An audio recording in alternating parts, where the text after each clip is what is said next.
মিষ্টির দোকানে কাকু আমাদের বলে দিয়েছিল যে এখন কিন্তু ব্রাহ্মণ থাকবে না, তোমরা পুজো দিতে পারবে না। তো সেই দরজার ফাঁক দিয়ে তোমরা প্রসাদটাকে রেখে প্রণাম করে সাইডে চরণামৃত থাকবে, সেটা খেয়ে নিও।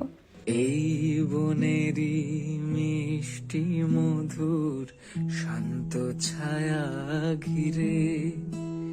রাতুল বেচারা আজকে আমার জন্য অনেক কষ্ট করেছে। হে ভগবান, হে প্রভু, হে প্রভু।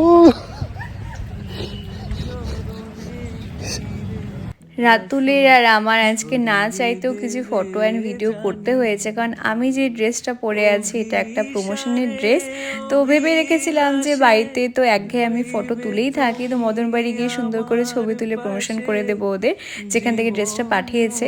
তো আজকের পরে আমার আর সময়ও হতো না, তাই না চাইতেও আমার সুন্দর করে ভিডিও ফটো করতে হয়েছে। আর রাতুল অনেক সুন্দর ভিডিও করে দিয়েছে আমায়। স্বপ্ন মধু